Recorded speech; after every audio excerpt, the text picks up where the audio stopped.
Halo teman-teman, selamat datang kembali di channel Easy Course.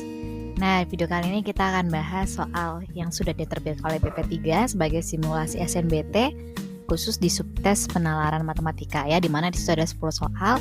Jadi kita akan bahas ke 10 soal tersebut. Oke, mari kita lihat soal yang pertama. Nah, ini ada satu kasus, kalau tidak salah ini nanti ada 5 soal ya.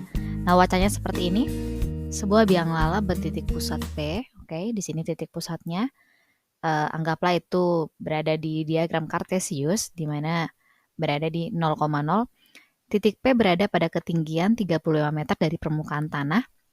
Jadi titik P ini itu jauhnya adalah 35 meter dari permukaan tanah, di mana permukaan tanah di sini disimbolkan sebagai T ya.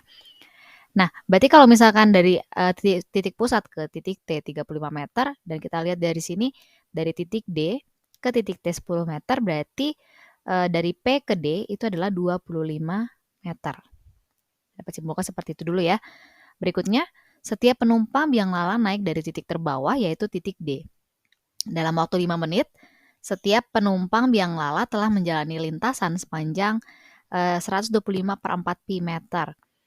Oke, berarti kalau misalkan anggaplah itu adalah jarak lintasan itu sebagai S, yang sudah ditempuh adalah 125 per 4 pi meter dalam jangka waktu 5 menit ya.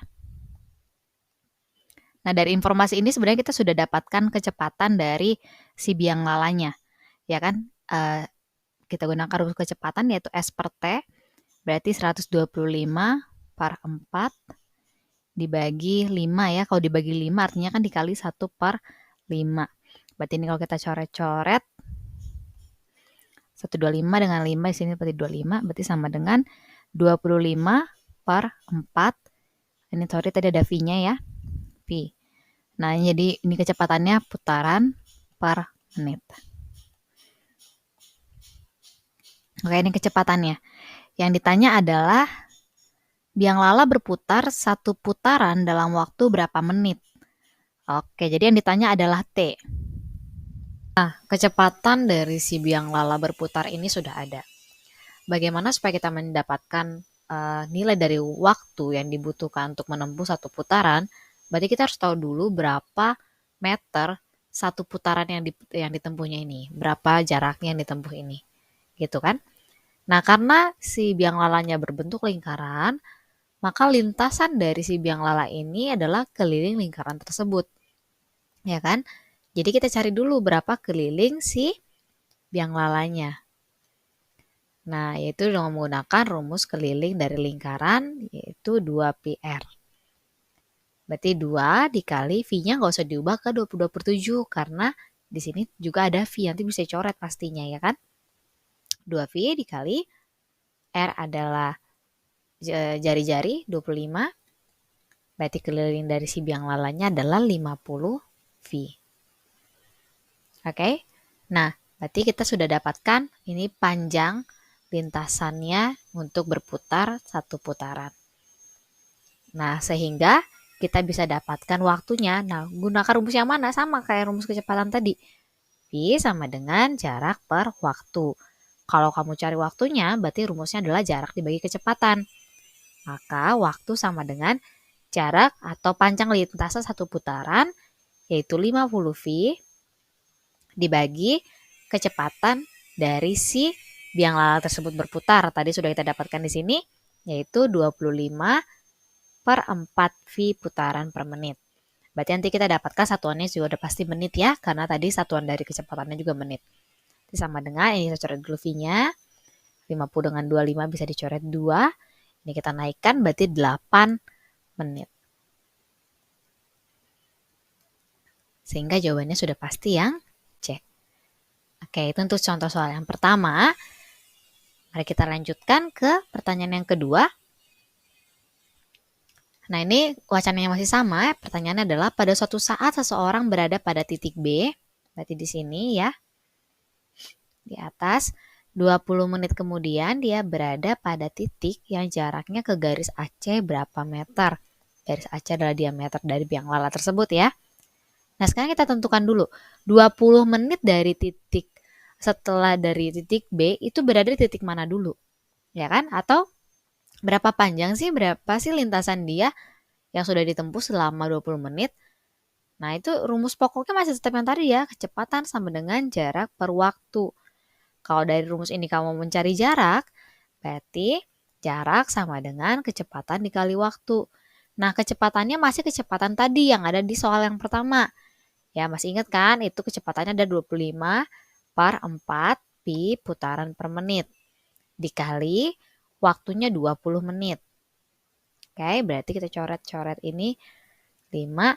Berarti setelah 20 menit dia menempuh jarak sebanyak 125 pi. Tadi ingat ya adik-adik ya, bahwa keliling satu putaran dari si biang lala itu adalah 50 V. Nah, ini jarak yang dia tempuh setelah 20 menit. Berarti kira-kira dia sudah menempuh berapa putaran? Ya tinggal dibagi aja 125 dibagi 50 dia sudah menempuh 2,5 putaran. Ya kan? Berarti dari titik B ke B lagi satu putaran, ke B lagi satu putaran, tambah lagi setengah putaran lagi ke titik D. Berarti dia setelah 20 menit berada di titik D. Jaraknya dari garis AD itu adalah jari-jari dari biang lala itu sendiri, yaitu 25 meter. Itu tadi kan jaraknya, ini udah kita cari tadi ya, 25 meter. Berarti jawabannya adalah yang E. Ya, dilanjutkan ke soal yang ketiga. Misalkan QR adalah titik dengan tinggi 5 meter, jarak terjauh antara lampu dan titik Q adalah, jadi ada sebuah lampu yang dipasang pada suatu titik di biang lala, berarti anggaplah dikeliling dari lingkaran ini. Oke, jarak terjauhnya ya mungkin di sini ya, ini jarak yang paling jauh. Anggap ini sebagai titik X.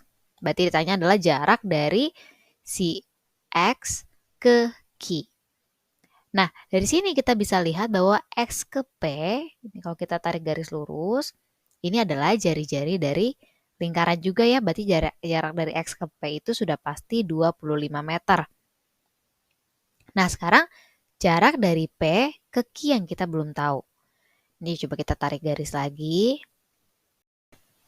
Nah, kira-kira seperti inilah tadi ya, titik X-nya. Nah, dari X ke P tadi 25 meter. Nah, sekarang dari P ke Q. Nah, ini kalau misalnya kita tarik garis lagi ke sini nih teman-teman. Ini jadi misalkan segitiga siku-siku seperti itu ya. Nah, dari titik T ke R kan sama dengan D dari titik ini ya, bukan dari D. Dari titik ini ke Q itu juga adalah 40 meter. Dari P ke titik yang baru ini, karena dari P ke D saja sudah 25 ya kan. Terus dari R ke Q 5 meter, berarti ini ke sini juga 5. Maka yang sisanya ini juga ya kurang lebih juga 5 meter. Ya kan? Karena Q ke R 5 meter, D ke T 10 meter. Nah, berarti anggap ini titik X, dari X ke T 5 meter, maka D ke X juga sudah pasti 5 meter. Berarti ini 30 meter lah totalnya ya. Berarti aku ambil gini deh, biar gampang. Ini sekarang ini titik P, ini titik X, dan ini titik Q. Ini tadi 30, ini 40. Nah, ini kita tadi tarik garisnya siku-siku, sehingga ini jadi kita cari PQ menggunakan rumus Pitagoras ya. Kalau teman-teman sudah hafal 30-40, berarti garis miringnya adalah 50 meter ya. Gunakan saja rumus Pitagoras, saya rasa teman-teman pasti sudah tahu itu ya. Sehingga ya udah, kalau ini 50 meter, terus X ke P 25 meter, berarti totalnya adalah 75 meter. Nah, ini dia jawabannya. Kalau nggak salah, kalau tidak salah ini adalah soal esai. Jadi saya tidak buat pilihannya. Kalau saya tidak salah ya, boleh dicek kembali, tapi jawabannya adalah 75 meter. Oke, mari kita lanjutkan ke soal yang berikutnya. Nah, pertanyaannya adalah pada saat jarak lampu ke titik Q mencapai nilai terpendek, panjang bayangan tiang QR adalah, oke. Di sini saya sudah gambarkan bantuan penggaris ya. Anggaplah di sinilah titik di mana jarak dari lampu ke titik Q mencapai nilai terpendek. Berarti dia berada di sebelah sini. Yang ditanya adalah panjang bayangan tiang QR. Jadi kan nanti lampunya menyinari si tiang, lalu terbentuklah bayangannya mungkin di sini. Anggaplah di sini bayangannya ya. Nah, yang ditanya adalah berapa panjang bayangan tiang QR ini. Oke, nah saya anggaplah seperti ini. Saya gambar kembali. Ini menggunakan konsep kesebangunan saja. Oke, berarti ini adalah P, ini adalah D, lalu ini adalah Q, R, anggaplah ini X. Oke, lalu tadi kita tahu dari P, ini bukan D, ini adalah T ya, tanah ya. Oke, dari P ke T itu 35 meter. Terus dari T ke R adalah 40 meter. Yang ditanya adalah R ke X, itu panjang bayangannya anggap saja sebagai Y kecil.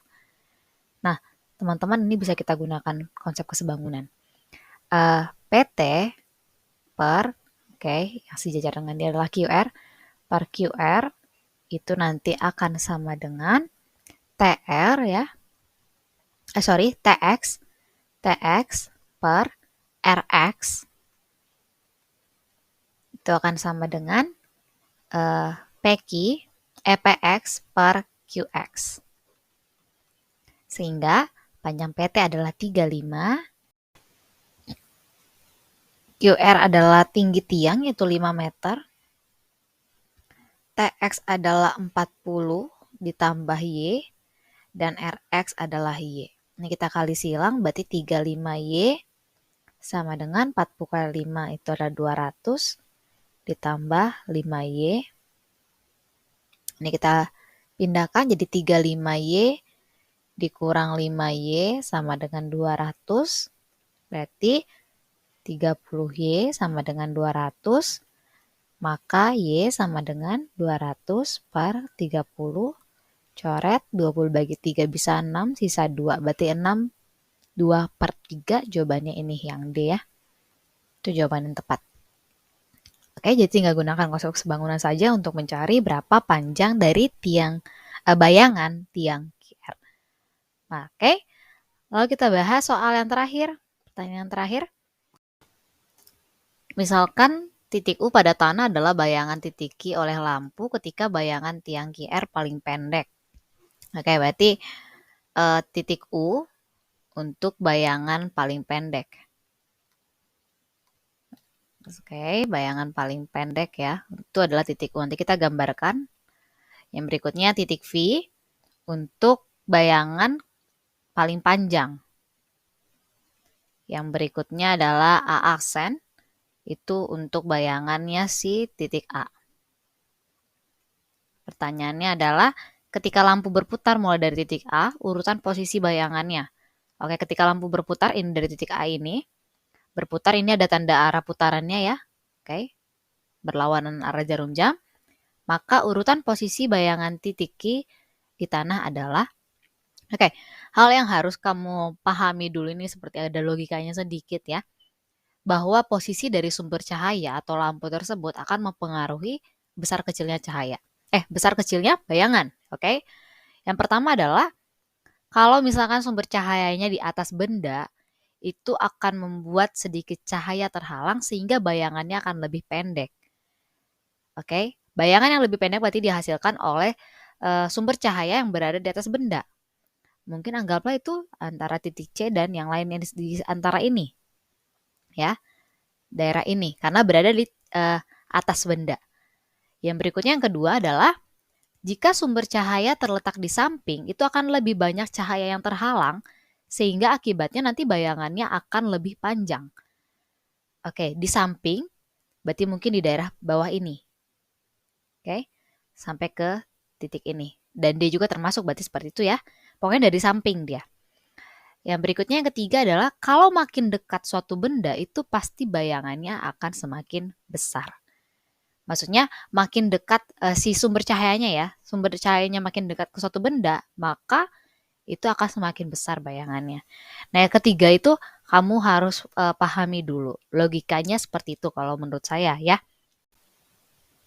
Nah, sehingga dari pemahaman tersebut, kalau misalkan si lampu itu berputar mulai dari titik A, berarti kalau dari titik A ini sudah pasti dia akan menghasilkan bayangan A aksen.